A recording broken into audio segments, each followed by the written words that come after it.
ஏன்னா கோயில் என்பது கடவுளின் வீடு. கோயில் என்ன? கோயில் என்பது கடவுளின் வீடு, கட்சி அலுவலகம் இல்லை. கோயில் என்பது கடவுளின் வீடு.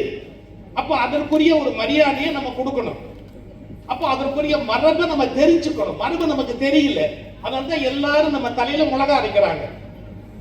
ஒரு மரபு அப்படின்னா, இப்போ சிவனை வணங்க போற போது எப்படி போனோம்? திருநாவுக்கரசர் சொல்ற, பூவோடு நீர் சுமந்து ஏத்தி புகுவார் அவர் பின் புகுவேர்.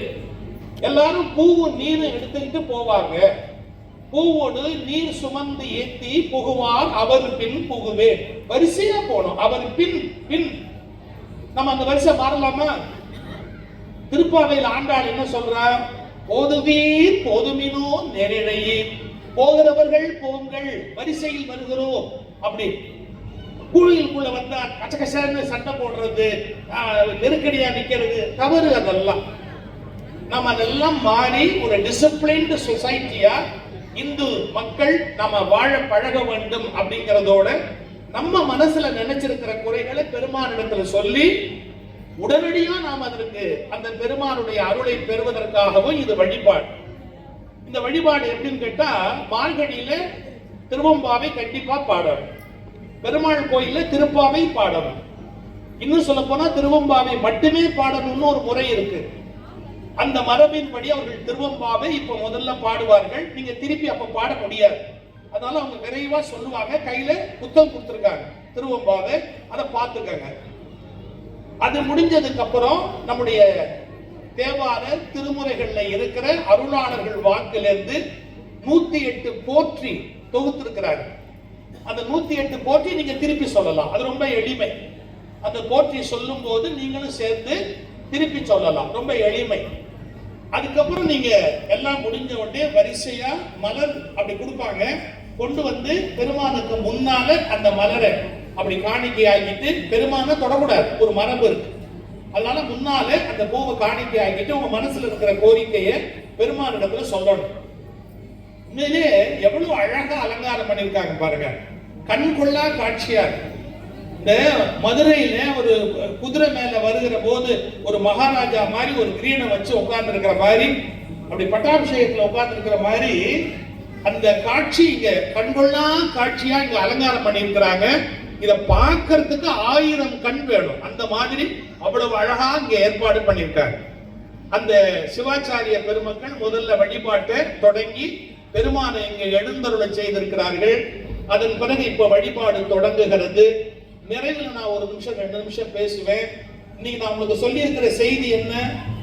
கோயில்களில் கோஷம் இடுகிற போது மரபு மாறாமல் கோஷமிட வேண்டும். அது சிவன் கோயிலாக இருக்கும் என்றால் நம்முடைய பெரியோர்கள் வகுத்து கொடுத்த அந்த மரபு. முருகன் கோயிலாக இருந்தா அதற்கு உரிய ஒரு மரபு, ஒவ்வொரு கோயிலுக்கு ஒண்ணு இருக்கு. அந்த மரபுகளை எல்லாம் மீறக்கூடாது. அவங்கவுங்க வாய்க்கு வந்த கோஷங்களை கோயிலுக்குள்ள போடக்கூடாது. கோயில் சுற்றி அந்த மாதிரி காரியம் செய்யக்கூடாது. இந்த மதத்துல யார் வேணாலும் என்ன வேணாலும் பண்ணலாங்கிற ஒரு அகங்காரம் கூடிக்கிட்டே போகுது. நாம் மரபுகளை பேணுவோம், அருளாளர் வாக்குகளை மதிப்போம். நம்முடைய பெரியோர்கள் சொல்லிக் கொடுத்த வகையிலே சைவ சமய மரபு மீறாத வழிபாடாக இந்த இடத்தில் நாம் இப்போது வழிபாடு நடத்துகிறோம். உங்களுக்கு எத்தனையோ குறை இருக்கு. குறையில்லாத மனுஷன் இருக்கிறான் இந்த உலகத்துல. ஏதாவது ஒரு குறை மனுஷனுக்கு இருந்துகிட்டே தான் இருக்கும். கல்யாணம் ஆகலேன்னு குறைப்படுவான், ஆயிருச்சேன்னு குறைப்படுவான். உள்ள பிறக்கலையேன்னு குறைப்படுவான், ஐயோ பிறந்து தொலைச்சிருச்சேன்னு குறைப்படுவான். அப்போ வாழ்க்கை முழுக்க நீங்க யோசிச்சு பாருங்க. கொஞ்சம் வயசானா பரவாயில்ல போல் இருக்கேன்னு நினைப்பான், ரொம்ப வயசாயிடுச்சே அப்படின்னு வருத்தப்படுவான். குறை இல்லாத மனிதன் இந்த உலகத்துல இல்லை. அந்த குறைகளை எல்லாம் நாம நீக்கணும் அப்படின்னு சொன்னா திருவள்ளுவர் என்ன சொல்றார்? தனக்கு ஊமை இல்லாதான் தாழ் சேர்ந்தார்க்கு அல்லால் மனக்கவலை மாற்றல் அரிது. மனசுல இருக்கிற கவலை போகணும் அப்படின்னா தனக்கு ஊமை இல்லாதவனுடைய தாழ் சேர்ந்தால் மட்டுமே நம்முடைய மனக்கவலை நீங்கும். அந்த எண்ணத்தோட இப்போ மக்கள் வழிபாடு செய்றீங்க. முதல்ல திருவம்பாவை, அதன் பிறகு பூ கொடுப்பாங்க. பூவை கையில வச்சுக்கோங்க. நீங்க இறைவனுக்கு அர்ச்சனை பண்றதா மனசுல பாவிச்சுக்கோங்க. போற்றி சொல்லும் போது திருப்பி சொல்லுங்க. பிறகு வரிசை மாறாம போவார் அவர் பின் புகுவே. திருநாவுக்கரசர் தேவாரத்தை மதிக்கணும். புரியுதா? போவார், அவர் பின் புகுவேன்னு வரிசையா வந்து நீங்க மலரிட்ட உடனே பிரசாதம். அமைச்சர் அவர்கள் நம்முடைய விழா முடிவதற்குள்ள வந்து விடுவார்கள். நாம இந்த விழாவில் பங்கேற்பதற்காக வந்திருக்கிற உங்களை, இந்த திருக்கோயில் பரம்பரை தர்மகர்த்தா அவர்களை, அப்புறம் இந்த திருக்கோயிலுக்காக நிறைய பணிகள் செய்கின்ற அத்துணை அன்பர்களை, உபயங்கள் செய்கின்ற நண்பர்களை, இணையாணையர் பெருமக்களை எல்லோரையும் நான் வரவேற்கிறேன். தம்பி சிவசதீஷ்னு பேரு, முறையாக தமிழில் வழிபாடு செய்கிற தீட்சை பேரூர் மடத்திலே பெற்றவர். மற்ற எல்லாரும் பெருமைக்குரிய ஓதுவா மூர்த்திகள். அதனால இந்த வழிபாட்டில் மனம் உருகி கலந்துக்கங்க.